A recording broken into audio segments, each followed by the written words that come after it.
சாதாரணமாக ஏதாச்சும் ஒரு அம்மன் கோயிலுக்கு போகிறோம்னு வச்சுக்கோங்க, அந்த அம்மன் வந்துட்டு உட்கார்ந்துருப்பாங்க அல்லது நிமிர்ந்து நின்ற கோலத்தில் காட்சி தருவாங்க. ஆனால் பொள்ளாச்சியில் இருக்கிற மாசாணியம்மன் கோயிலில் 17 அடி நீளத்தில் நெற்றியில் பெரிய பொட்டுடன் ஒற்றை ரூபாய் நாணயத்துடன் படுத்து இருக்கிற மாதிரி ஒரு அம்மன் சிலையை நம்மளால பார்க்க முடியுது. இந்த அம்மனை மயான அம்மன் அப்படின்ட்டு இன்னொரு பேரும் சொல்றாங்க. நாம இதுக்கு முந்தின வீடியோல இந்த கோவிலுக்கு போயிருப்போம். இந்த கோவிலோட அமைப்பு எப்படி இருக்கு, இந்த கோவில்ல பல மாற்றங்கள் வந்துட்டு பண்ணியிருக்காங்க. ஸோ அதை எல்லாத்தையும் ஒரு வீடியோவா பண்ணி போட்டிருக்கோம், செக் பண்ணி பாருங்க.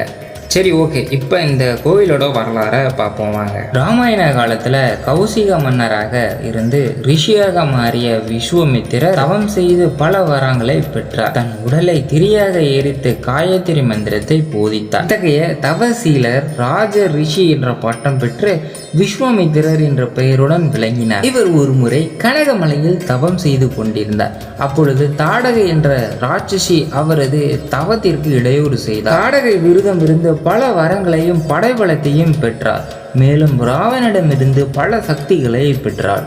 இறுதியாக விஸ்வாமித்திரர் தாடகையை அழிக்க தசரதனின் மகன்கள் ராமர் லட்சுமணனை அழைத்து கொண்டு வந்து அவளை அழிக்க வேண்டும்னு சொல்றாங்க. ஒரு பக்கம் ராமர் தாடகை அப்படிங்கிறவோ ஒரு பெண்ணாச்சு, இவளை எப்படி நம்ம அழிக்கிறது, இருந்தாலும் இவ ஒரு ராட்சசி, இவளை எப்படியாச்சும் நம்ம அழிச்சே ஆகணும்ட்டு ராமன் சொல்றாரு. தாடகைய வதம் செய்யறதுக்கு முன்னாடி ஸ்ரீ ராமச்சந்திர மூர்த்தி ஈஸ்வரியை நோக்கி தவம் செய்கிறார். ஈஸ்வரியும் ராமச்சந்திர மூர்த்தியும் அவங்க முன்னாடி தோன்றாங்க. தாடகைய எப்படி அழிக்கணும் அப்படின்ட்டு சில சூட்சுமங்களை சொல்றாங்க ராமர்கிட்ட. அதாவது அந்த ஈஸ்வரி என்ன சொன்னாங்க அப்படின்னா, தன்னை ஒரு மண்ணால் உருவாக்கி அந்த மண்ணினால் செய்யப்பட்ட விக்கிரத்தை அழித்துவிட்டு பிறகு தாடகை வதம் செய்யுமாறு கூறினார். ராமரும் அவங்க சொன்ன மாதிரியே ஈஸ்வரியும் ராமச்சந்திர மூர்த்தியும் மண்ணால் உருவாக்கி பூஜை செய்து தாடகையை வதம் செய்வதற்கு புறப்பட்டு போறாங்க. ஆனா அந்த உருவ பொம்மையை அழிக்காமலே கிளம்பி போயிடுறாங்க. தாடகையை அழிச்சதுக்கு அப்புறம் தான் ஞாபகத்துக்கு வருது, அந்த உருவ பொம்மைகளை அழிக்கிறதுக்கு கிளம்பி போய்கிட்டு இருக்காங்க. உடனே ஈஸ்வரி தோற்றி அதை அழிக்க வேண்டாம், அங்கேயே இருக்கட்டும் அப்படின்னு சொல்றாங்க. அப்படி உருவானதுதான் இந்த மாசாணியம்மன் கோவில்னு சொல்லப்படுது. இது ஒரு வரலாறுங்க. இந்த கோவிலுக்கு இன்னொரு வரலாறு ஒண்ணு இருக்கு. இந்த வரலாறு ரொம்பவே இன்ட்ரெஸ்டா இருக்கும். வீடியோவை ஃபுல்லா பாருங்க, ஸ்கிப் பண்ண பாருங்க, கடைசி வரைக்கும் பாருங்க. இந்த வரலாறு மூலியமா தான் இந்த கோவிலுக்கு மாசாணியம்மன் கோவில் அப்படின்னு பேர் வந்துச்சு அப்படின்னு சொல்றாங்க. ஆனைமலைக்கு அருகில் அழகிய ஒரு கிராமத்தில் மணமொத்த தம்பதியினர் வாழ்ந்து வந்தனர். அவர்கள் ஒருவருக்கொருவர் உயிருக்கு உயிராய் நேசிச்சாங்க. இப்படி இருக்கிற டைம்ல மனைவி கர்ப்பமா இருக்கிறாங்க. ஒரு பெண் கர்ப்பமா இருக்கிறாங்க அப்படின்னா அவங்களோட அம்மா அப்பா வீட்டுக்கு போயிடுவாங்க. ஆனா இந்த பெண் போகல. ஏன்னா இவளோட கணவன் அன்பு மிகுந்த பாசத்துடன் பாத்துக்கிறதுனால இவனை விட்டு போறதுக்கு மனசே வரல. அப்படியே நாட்கள் செல்ல செல்ல பிரசவ வலியும் வர தொடங்குச்சு. தன்னுடைய மனைவி கண்ணுக்கு முன்னாடியே பிரசவ வலியில துடிச்சுக்கிட்டு இருக்கிறது பாத்துக்கிட்டு இருக்க முடியல. உடனே மருத்துவச்சியை கூட்டிட்டு வர கிளம்பிட்டாரு. இருந்தாலும் தன்னுடைய மனைவியை தனியா விட்டுட்டு போறதுக்கு மனசே வரலங்க. ஏன்னா சுத்திலும் அடர்ந்த காடுகளா இருக்கு. பக்கத்துல எந்த வீடுமே கிடையாது. எப்பவுமே நீங்க பொள்ளாச்சி சைடு போனீங்க அப்படின்னா அடர்ந்த காடுகளா தான் இருக்கு.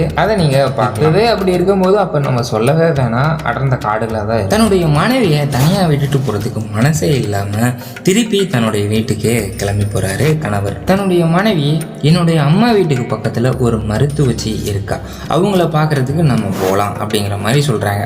அவங்க அம்மா வீடு இந்த வீட்டுல இருந்து கிட்டத்தட்ட 2 கிலோமீட்டர் தூரத்துல இருக்கு. அவங்கள பாக்குறதுக்கு இவங்க 2 பேரும் கிளம்பி போய்கிட்டு இருக்காங்க. இப்போ இந்த மனைவியால பிரசவ வலி தாங்க முடியல. இருந்தாலும் பொறுமையா நடந்து போய்கிட்டு இருக்காங்க. கொஞ்ச நேரம் கழிச்சு சுத்தமாவே அவங்களால நடக்க முடியாம போகுது. கொஞ்ச தூரத்துல ஒரு லைட் வெளிச்சம் தெரியுது, வா சீக்கிரமா பொறுமையா நடந்து போலாம் அப்படின்ட்டு கணவர் சொல்றாங்க. என்னால துளியும் நடந்து வர முடியல, இதுக்கு மேலே என்னால் முடியாது அப்படின்ட்டு மனைவி சொல்கிறாங்க. சரி இங்கேயே இரு, பத்திரமா இரு, நான் போயிட்டு மருத்துவச்சியை கூட்டிகிட்டு வரேன், அது வரைக்கும் பத்திரமா இங்கேயே இரு அப்படின்ட்டு சொல்லி கிளம்பிட்டு போகிறாங்க. கணவரும் மருத்துவர் வீட்டுக்கு போயிட்டாங்க. இந்த மாதிரி நடந்த விஷயத்த அப்படியே மருத்துவச்சிகிட்ட சொன்னதும் அவங்களும் உடனே ரெடி ஆகிட்டாங்க. துணைக்காக அந்த மருத்துவச்சியும் ஊரில் இருக்கிற பெரியவங்களெல்லாம் கூட்டிகிட்டு போய்கிட்டு இருக்காங்க. இந்த மருத்துவச்சி வெறும் மருத்துவம் மட்டும் பார்க்கல, பல ஆன்மீகங்களையும் கற்று வச்சிருக்கிறாங்க. இவங்க எல்லாரும் அந்த மனைவி இருக்கிற இடத்துக்கு போனாங்க.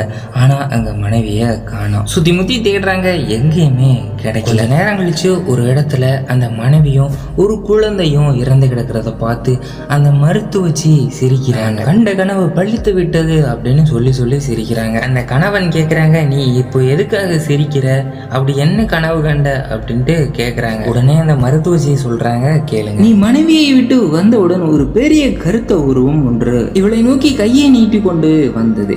அது கண்டு அவள் பயந்து எழ முடியாமல் எழுந்து ஓட ஆரம்பித்தாள்.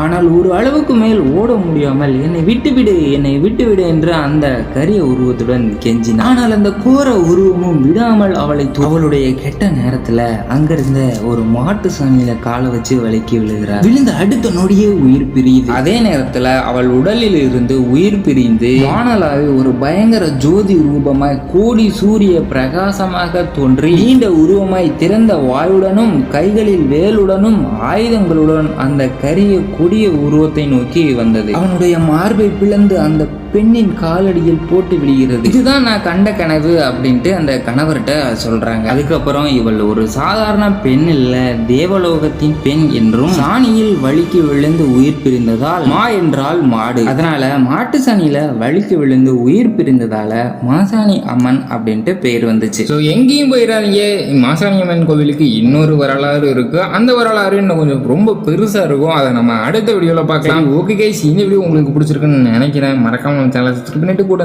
பெல் ஐக்கன் கிளிக் பண்ணி ஆல் அப்படிங்கிறதையும் கொடுத்து வச்சுக்கோங்க.